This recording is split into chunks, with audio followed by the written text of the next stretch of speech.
sobre a fala do presidente brasileiro, porque o discurso de Lula na Assembleia Geral da ONU foi marcado por críticas veladas a Elon Musk, Israel, a próprias Nações Unidas e também a defesa de seu governo. Logo no início, sem mencionar nominalmente Musk, o presidente afirmou que nada e ninguém está acima da lei, defendendo a regulação das redes sociais como uma forma de, supostamente, manter a liberdade. Vamos acompanhar. O futuro de nossa região passa, sobretudo, por construir um Estado sustentável, eficiente, inclusivo e que enfrente todas as formas de discriminação, que não se intimida ante indivíduos, corporação ou plataformas digitais que se julgam acima da lei. A liberdade é a primeira vítima de um mundo sem regras. Elementos essenciais da soberania incluem o direito de legislar, julgar disputas e fazer cumprir as regras dentro de seu território, incluindo o ambiente digital. Cristiano Beraldo, bom, as falas do presidente Lula na Assembleia Geral da ONU dão um tom do que nós poderemos acompanhar no Brasil nas próximas semanas, hein, Beraldo? Pois é, Caniato, a gente ouve o presidente da República falar para líderes de várias nações, reforçando um tipo de comportamento do Brasil que pegou muito mal diante de um mundo civilizado. É claro que há aqueles que aplaudem, mas esse discurso me lembra muito discursos de Hugo Chávez, de Fidel Castro, onde as suas ações autoritárias, as suas ações de cerceamento de liberdades individuais, as suas ações de censura contra opositores e pessoas que divergem do seu pensamento eram sempre justificadas como uma tentativa de manutenção da lei e da ordem.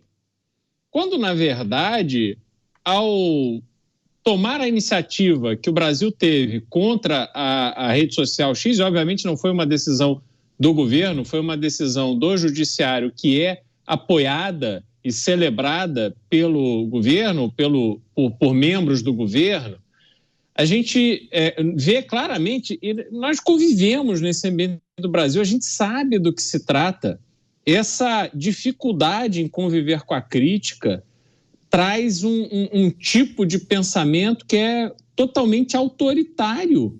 E todo autoritário, ele vai se justificando com esse tipo de argumento que não para de pé. O Brasil impediu, vejam, havia uma discordância em relação à conduta da empresa.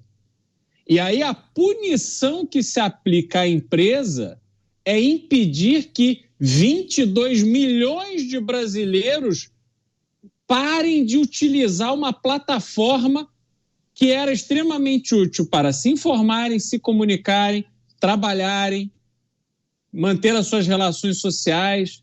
Então isso não tem nada a ver com manutenção de lei e de ordem, até porque para punir os excessos cometidos em rede social existe uma legislação totalmente consolidada no Brasil, que trata de calúnia, de ofensa, de golpes, etc. Então, enfim, eu acho que não pega bem, não pegou bem esse tipo de discurso que o presidente do Brasil proferiu na ONU diante de olhos preocupados que estão ao redor do mundo com o que está acontecendo no país. Os vários detalhes dessa fala do presidente da República, esse discurso na Assembleia Geral da ONU, dizendo que o Estado não se intimida diante de indivíduos, corporações ou plataformas digitais que se julgam acima da lei. Um recado claro a Elon Musk, a rede social X, que foi suspensa pelo judiciário brasileiro, né, Dávila? Mas o governo tenta, de todas as maneiras, regular as redes sociais. Teve um projeto que não prosperou no Congresso, mas esse é um desejo do atual governo, né?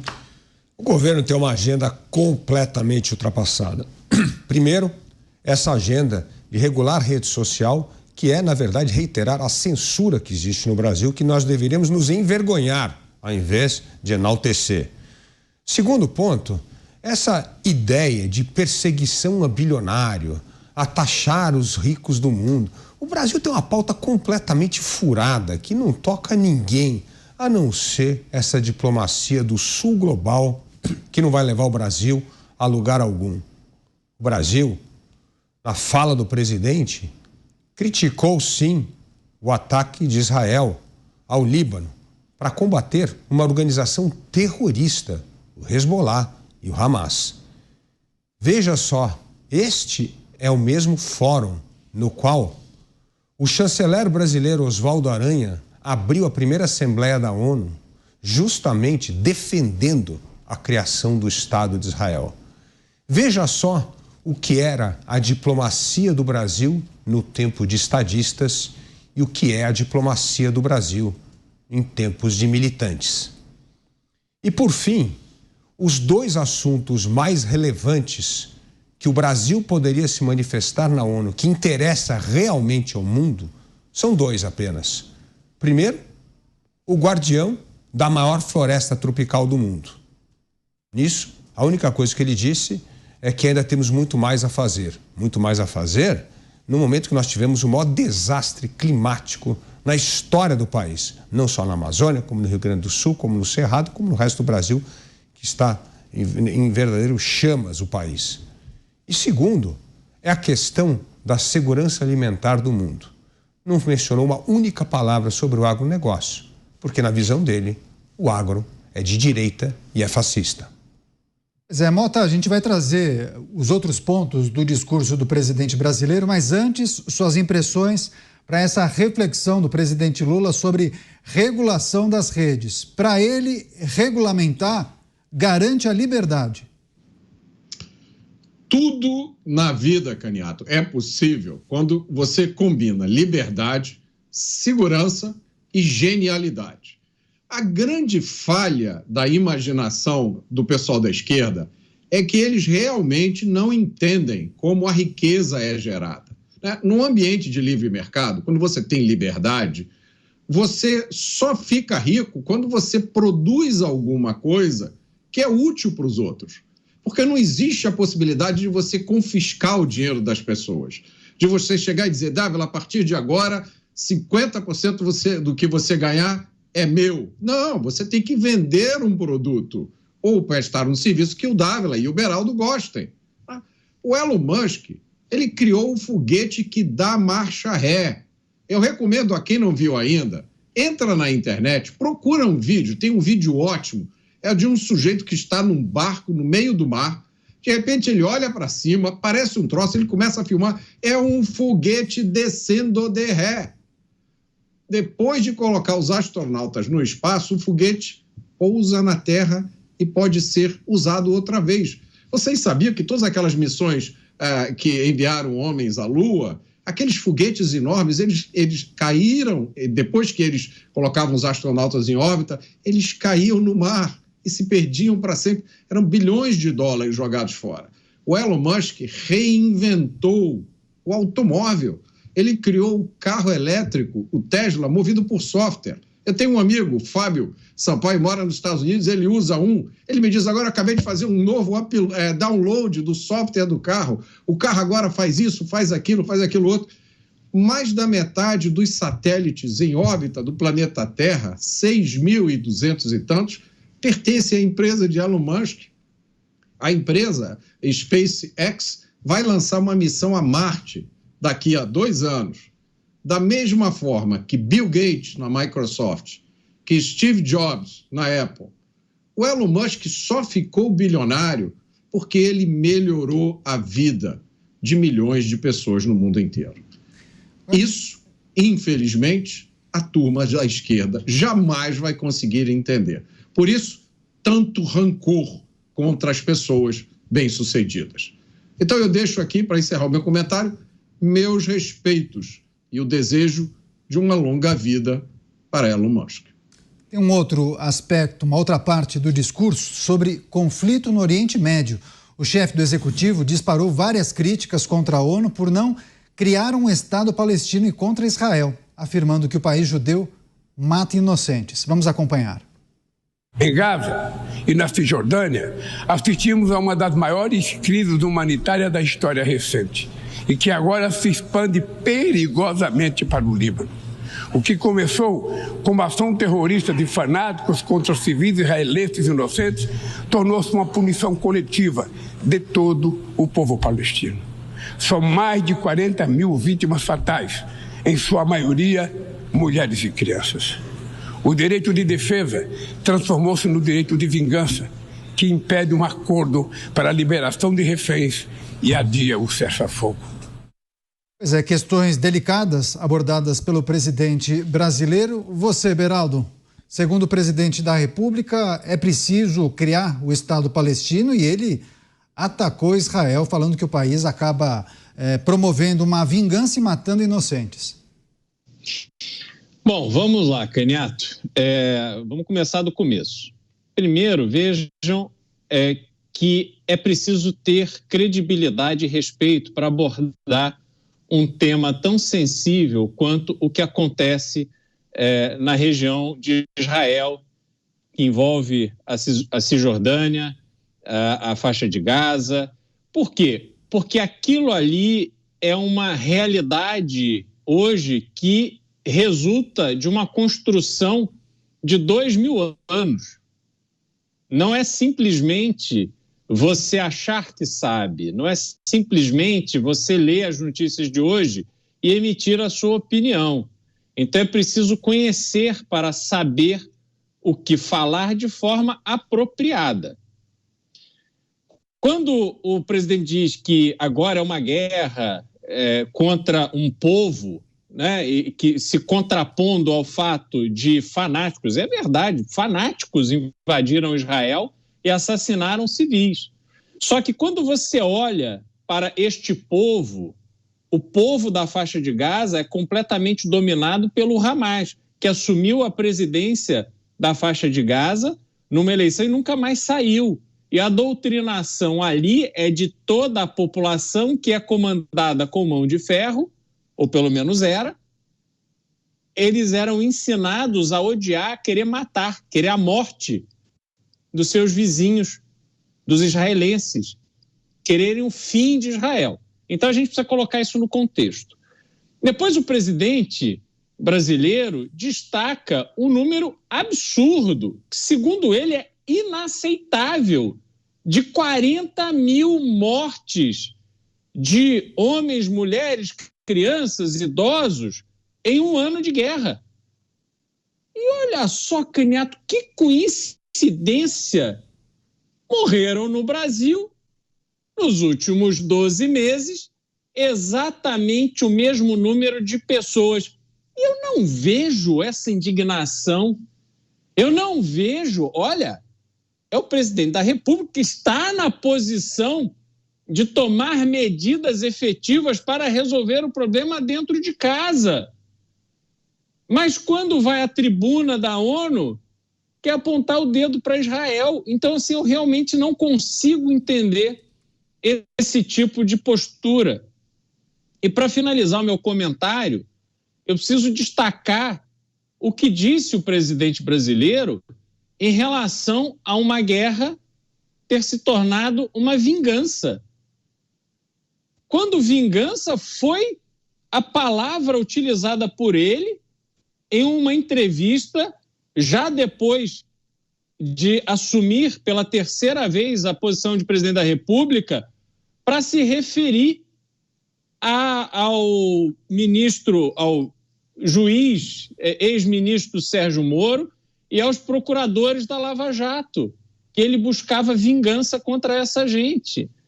Então, isso tudo me deixa com a percepção de que o presidente da República não tem a credibilidade e o respeito necessários para proferir essas palavras e apontar os dedos que ele está apontando para os outros. Eu acho que era mais importante focar dentro de casa para resolvermos os problemas urgentes do Brasil. Recebendo as pessoas que nos acompanham pelas emissoras de rádio espalhadas por todo o Brasil, nós estamos analisando e repercutindo os vários aspectos do discurso do presidente brasileiro na abertura da Assembleia Geral da ONU. Agora, sobre ditadura de Cuba, o presidente Lula adotou um tom mais ameno e pediu o fim das sanções contra o regime. Vamos acompanhar.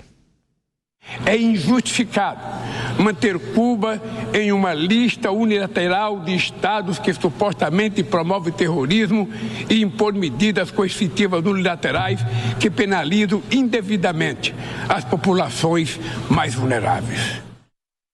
Você, Luiz Felipe Dávila, segundo o presidente brasileiro, é injustificado manter Cuba na lista de terrorismo. Queria sua reflexão, porque há pouco você falou justamente na inclusão de Cuba e Venezuela nos programas e nas reuniões que tratam de direitos humanos. Queria também sua reflexão sobre essa fala do presidente.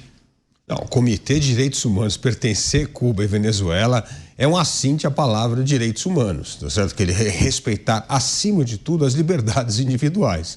Agora, voltando à questão, o Beraldo lembrou uma coisa muito importante. No Brasil morrem 43 mil pessoas assassinadas por ano.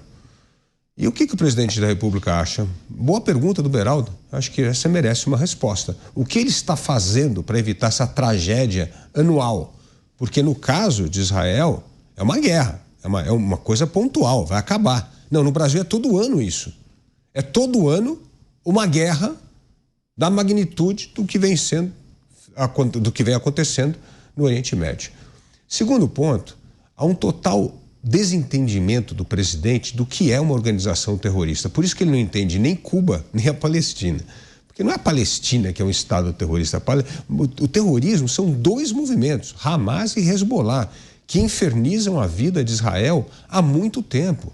E depois do ataque bárbaro de 7 de outubro, foi uma decisão de Estado de Israel acabar com duas organizações criminosas. Porque o Estado palestino que existe, aliás, o presidente Lula cumprimentou o Mahmoud Abbas, que é o presidente lá do Estado palestino, que não consegue sequer exercer a soberania no seu território. Porque Gaza, ele praticamente teve que delegar para uma instituição terrorista. E ele só controla a Cisjordânia.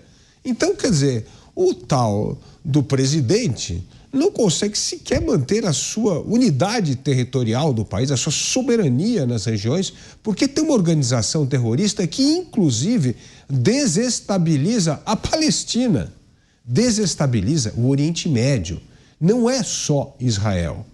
Então, o que Israel está fazendo é, na verdade, um trabalho para pacificar o Oriente Médio. Não existe pacificação do Oriente Médio tendo duas organizações terroristas como o Hamas e o Hezbollah atuando.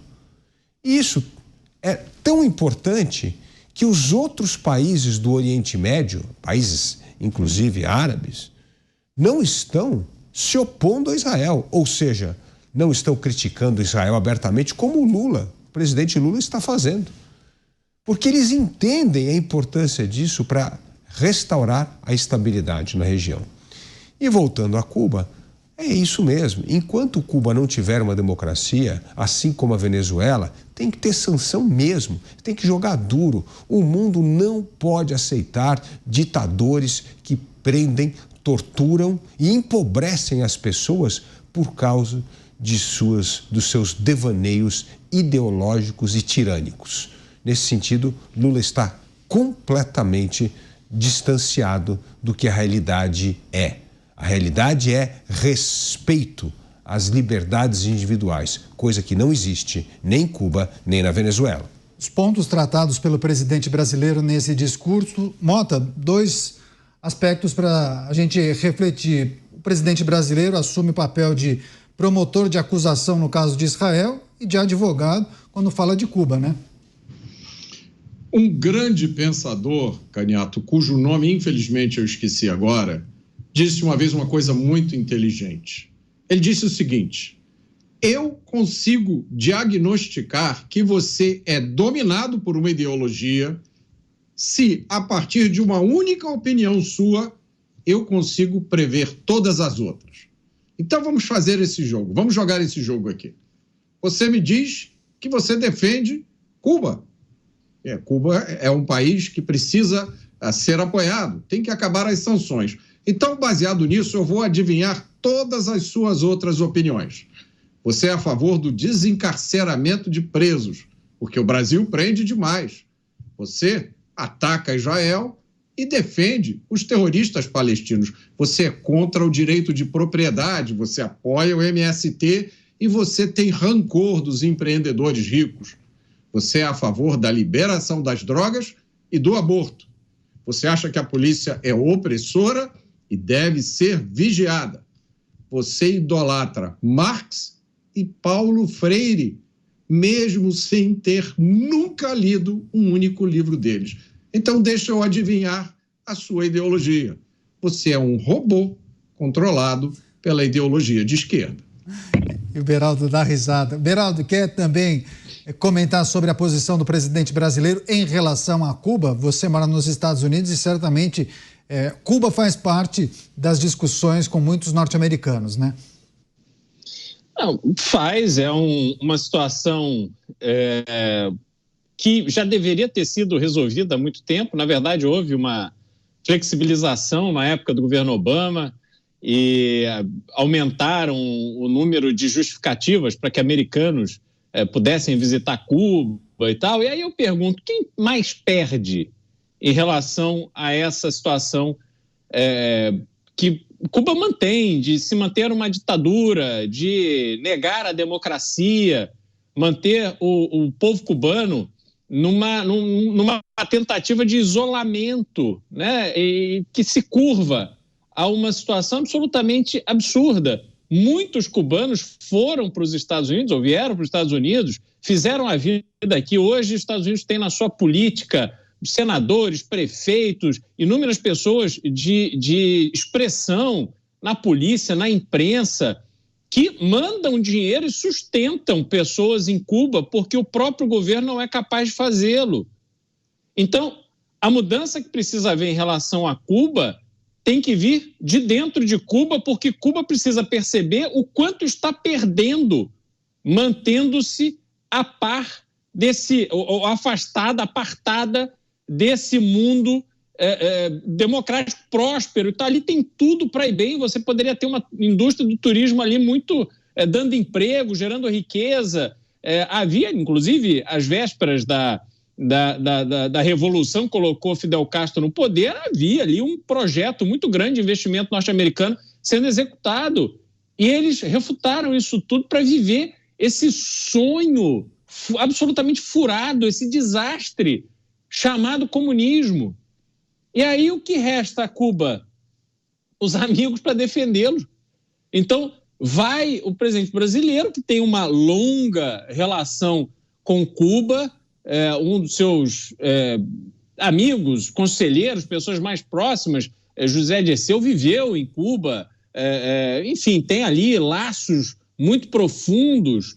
E aí nós temos o Brasil com tantos problemas, tantas urgências, tantas coisas a dizer, mas aí nós vemos o nosso presidente da República perder este tempo precioso numa tribuna que tem os holofotes do mundo inteiro para tratar de Cuba.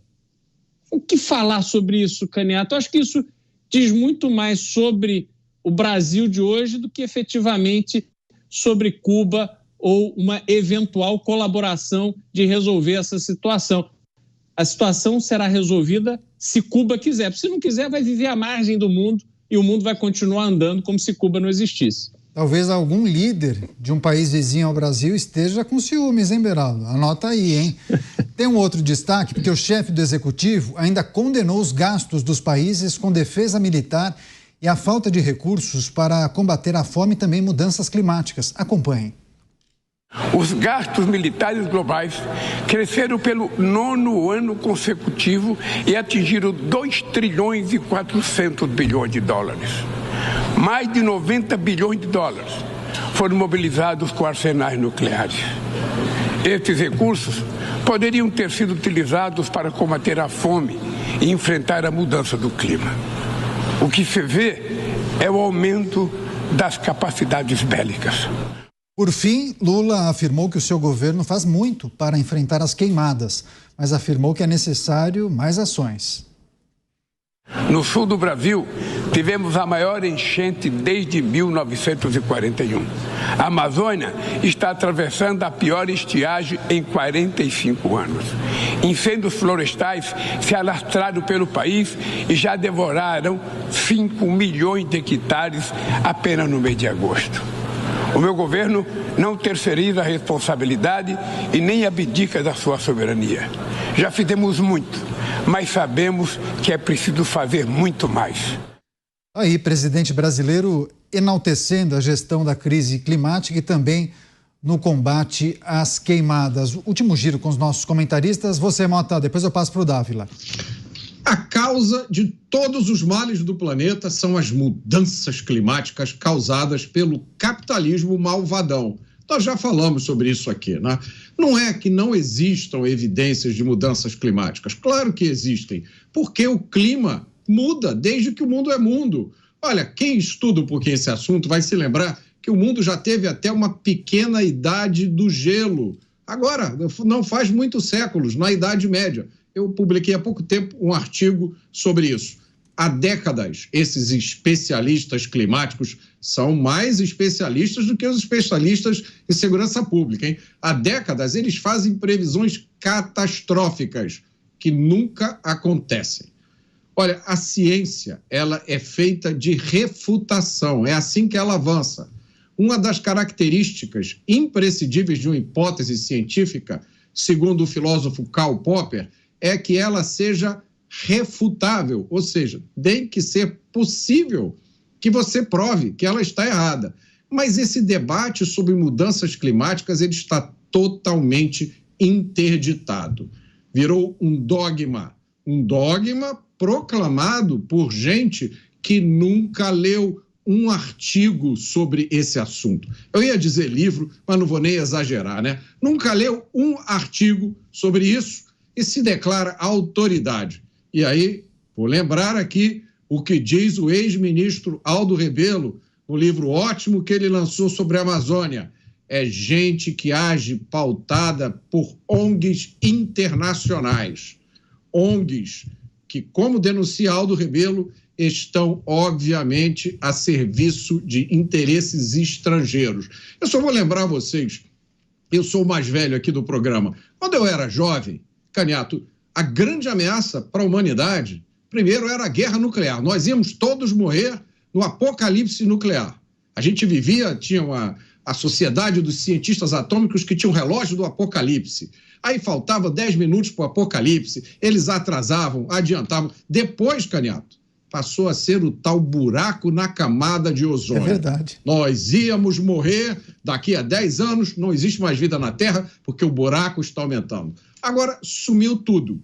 E surgiu no lugar disso essas mudanças climáticas, que viraram um instrumento conveniente para projetos de poder coletivistas, globalistas, subservientes a interesses internacionais, como muito bem disse o presidente da República da Argentina, Javier Milei. Para arrematar, para fechar você, Dávila. É inacreditável que o presidente da República não reconheça os erros no seu governo no combate à tragédia climática do Brasil deste ano. Porque tiveram notas técnicas, estudos, alertas há mais de um ano que este poderia ser um ano com a pior seca na história do país. E não foi feito absolutamente nada, nenhuma medida preventiva. Ao contrário, o governo cortou pela metade a verba das brigadas de incêndio. Portanto, não admitir publicamente os erros cometidos dificulta encontrar as reais soluções. Por último, o comentário do presidente da República que o dinheiro das armas poderia usar para combater a pobreza, a melhor coisa para combater a pobreza, já foi provado, chama-se crescimento econômico. É isso que fez com que 2 bilhões de pessoas saíssem da pobreza. Não é ajuda governamental, não é assistencialismo estatal, é crescimento econômico.